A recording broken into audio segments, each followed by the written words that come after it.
ever since I was a kid, I wanted to rhyme, but I don't know if I ever, like when I was younger, to just be like, yeah, I'm gonna go all over the world rhyming. For me, it was just like, yeah, I want to rhyme. I want to be able to eat off of hip hop, and to really eat off of hip hop, you gotta move all over. You know, you gotta travel, you gotta see the world, and for me, being able to share experiences of places that some of my folk might not even be interested in going or might not be able to get to go to, you know, it definitely helps when people are like talking about something that's on the news. Like, let's say with Palestine, for example. I like literally had a conversation where Cass was arguing in the barbershop that I was in, like one of my barbershops in Jersey, about the wall in Palestine. And so my barber was like, yo, Haas been there. Tell him about it. You know what I'm saying? And to me, that's like the most important part. Like, to me, it was such a crazy ass moment. Like, my man Manny was just like, yo, Haas been there. Tell him about Palestine. What did you see there? You know, so it's like showing, like, for me, that currency, when I was thinking about getting paid through hip hop, the currency of my experiences far outweigh any money that I've ever received. To be able to travel the world and build with people such as yourself in the UK that, you know, when I first came to the UK, I was like, yo, there's mad black people here. I never knew there was so many black people here. Because whenever you see, like, the shit that we would see as kids would be like Benny Hill or something. You know what I mean? And there's no kids, there's no black folk in that. There's no black folk in like downtown Abbey or whatever the fuck. You know what I'm saying? James Bond and shit. And Austin Powers or James Bond, there's really like maybe like one black person, and most of that has happened recently. So when I was a kid, I was just like, yo, it's just straight up tea and crumpets and shit. Like, that's all I knew. And then I come over here and I learn the history of, you know, people from what they call the West Indies and then from Asia who came over here as indentured servants, or the lies that was told to them when they came over here of how that they would be able to join British society in a certain way that's never really happened. You know what I'm saying? So it's like, oh wow, so y'all been oppressed how we been oppressed. You know, there's nuances. All the flavors of the oppression be different from region to region and shit, but it's still like, yo, y'all dealing with it because of the color of your skin here too, huh? So it really opens up your mind just as a way to combat oppression and build with people on the other side. Like, what y'all been doing to fight this shit? Okay, we ain't do that yet. We're gonna try that shit too. You know what I mean? I think that's been very important. For sure, and I think it's come across in your music. You know what I mean? Like, the growth, you can see it from Paradise Lost through to the newest project, right? Which is what I want to talk about now. You see this growth of you as not just as an artist, but as a human being, right? And I think that comes across a lot. And so let's touch on this thing with the album, because Life in Black and White, we spoke about it a bit last time, but I'd like you to sort of to go into that again. It came out 2014, right? Yes. So it's like right about time. I'm in the process of getting stuff, like I'm going on messages right now for my new joint, getting mastered and working on some mixes now. So it's like, it's good to revisit this one, because honestly, when I first started off putting out my own music, I was like, I want to do 3 albums. So I thought of it kind of like in a sense of knowledge, wisdom, and understanding. So Paradise Lost was knowledge. That's why it started with our journey. It started with the diaspora, you know, the foundation of what even brought us to this place where we're gonna be speaking about for these next three chapters of this book, you know.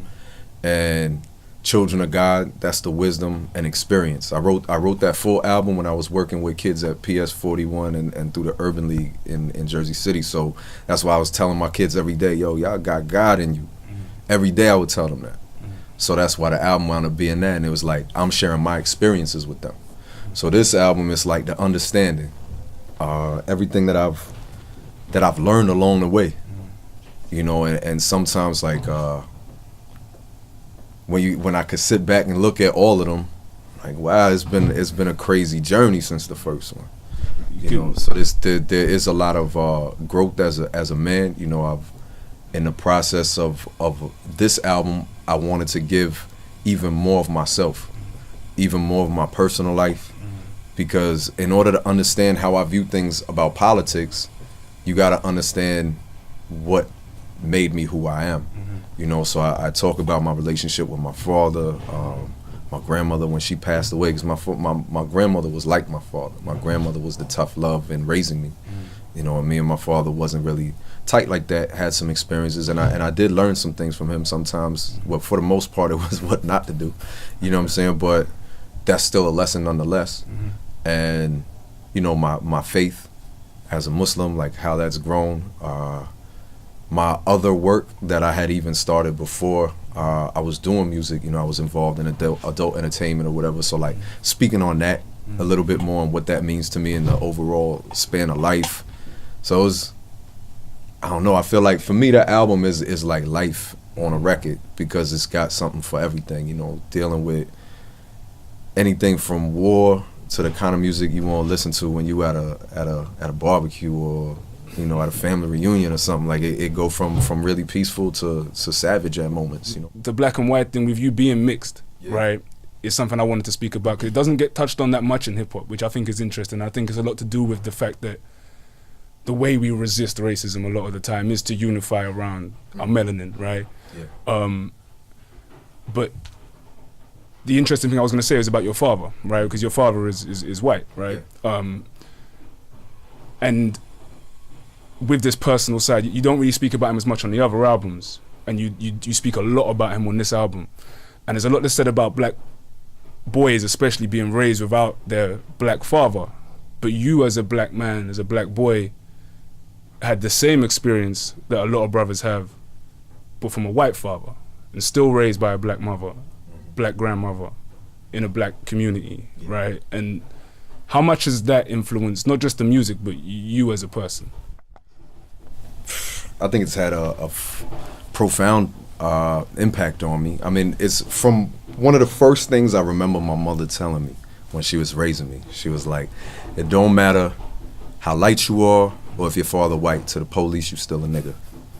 And she told me that, and my mother like the sweetest lady in the world, you know, but she said that shit with the, like, you gotta carry yourself a certain way. You gotta learn how to protect yourself, your family, from these forces in this world that want to destroy you. You know, and in regards to my father, it's always been interesting because, you know, people's racism, they be letting that shit shown in so many different ways.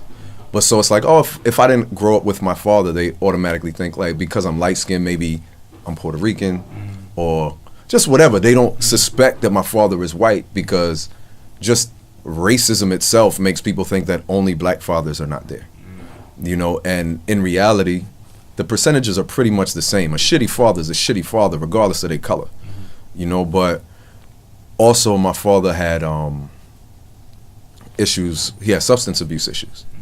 So even more so than the color aspect of it on a certain level, I think the substance abuse, what you deal with when you have a parent who is an addict, that shit grows you up in a different way also, because you start to lose a certain trust for that person, because whether it be temper, whether it be they disappear for reasons that you will not understand until you're an adult, and then just how those substances affect them, and how that person is a whole different person on this substance than you might have seen. So they could go from good to bad or bad to worse, you know. That's that. And then also, you know, with my father, like there's times that I've dealt with racism from my own family that then lets me know like this isn't a specific problem for a specific set of white folk. Like there's something that's in white folk in America through the system, through the culture, that makes people just fucking racist. Like, pardon my language, but it's like there's no other way to say it. Like, in order for the American system to stay how it is and to be what it is, you have to put somebody down.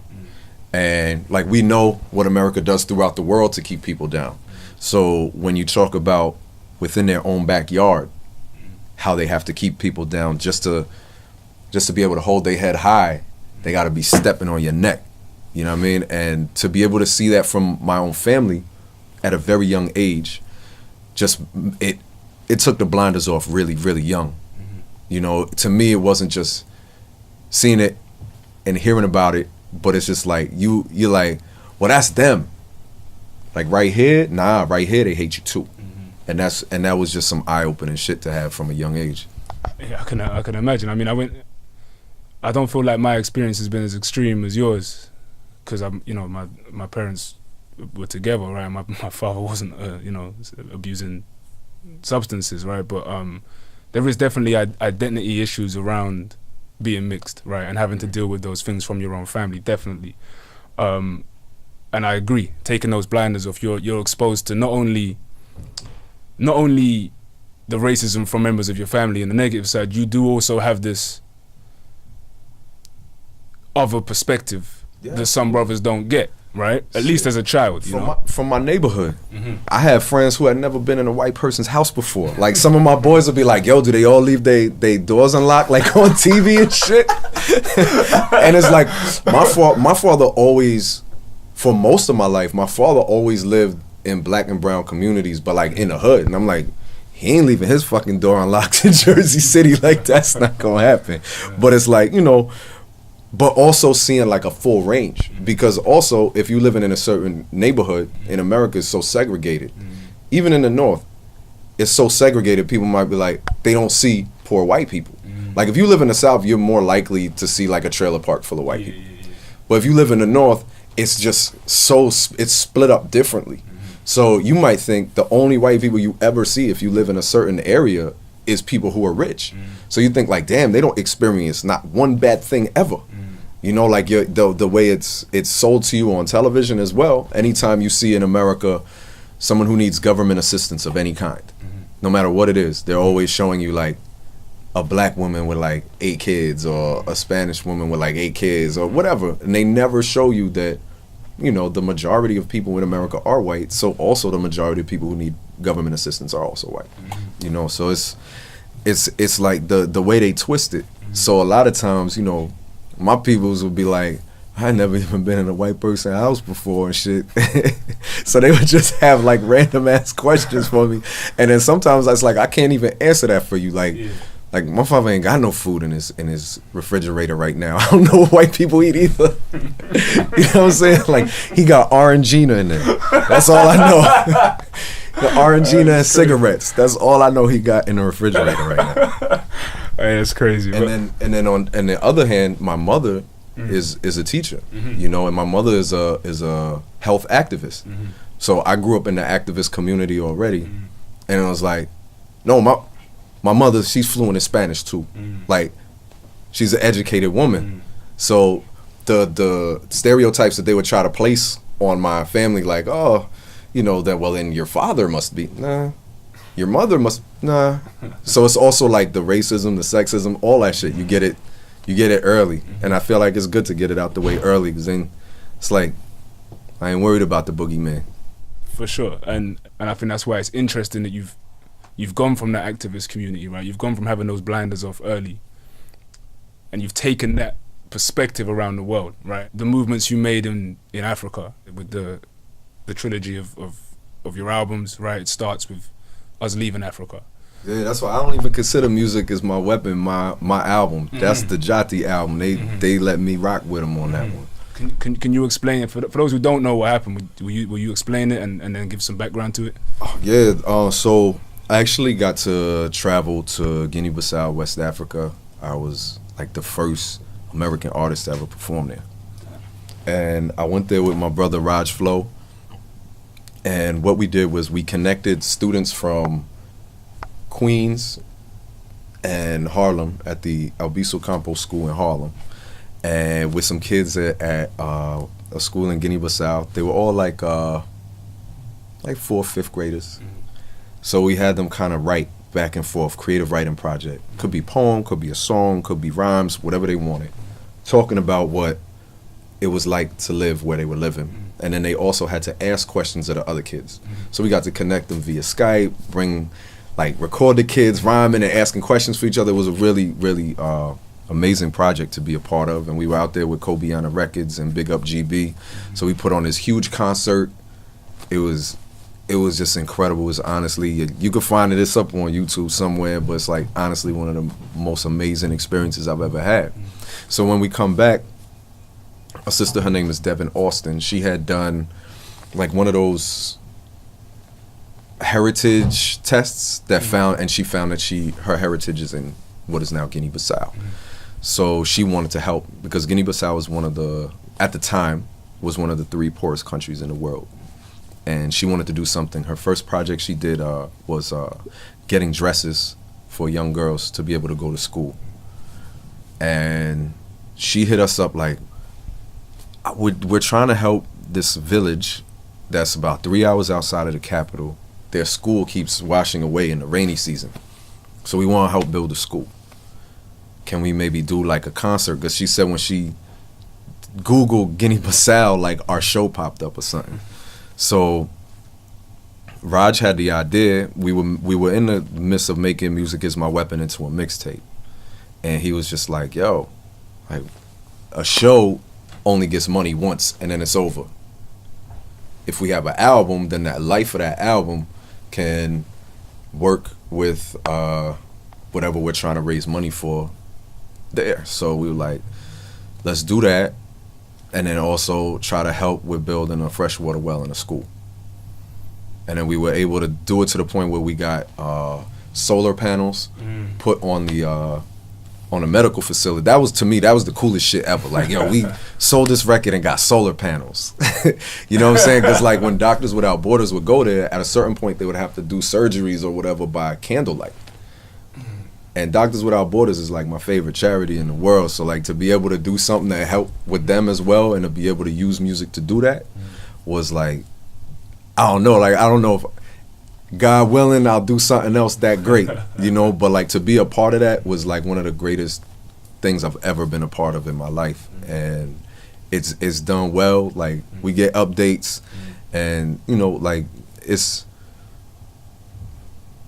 when you see the power, that's why we call it Music Is My Weapon. I truly believe that music has been one of the most powerful weapons for African Americans against our oppression in the United States of America. You know, the power of the drums, it came with us from Africa. The use of an oppressive language, and then we flip their language, use slang so other people can understand it, and maybe they won't. Hopefully they won't, depending on what you're saying. You know, but to find new ways to use their language in a way that they couldn't even fathom. And to use that to take that message to the entire world, to share what's happening to us. You know, like we've done that from one step to another, from the spirituals using hidden messages to help people escape off that plantation, to the blues of speaking the most hardships that we've ever been through to be able to make it into a song that'll put a smile on somebody's face. You know, jazz is like pure genius. You know, like that's mathematical geniuses that make that music, and it shows that even you could take everything away from us and we'll still find a way to show how brilliant we are. And use this music to free our minds, you know what I mean? Like rock and roll, hip hop, like to show and be able to speak about what this music has meant. Because just as you were saying earlier, like you were in China and they were like reggae, Gus is reggae. You know what I'm saying? And you could go anywhere in the world and you could play Louis Armstrong right now and people will know the words to the song. Or Jimi Hendrix. You know what I'm saying? Like people will know it. And that's freedom music right there. There's no different between Jimi Hendrix's version of the Star Spangled Banner, Louis Armstrong singing A Wonderful World, and the spirituals that we sang on a plantation and Fuck the Police from NWA. It's all the same shit.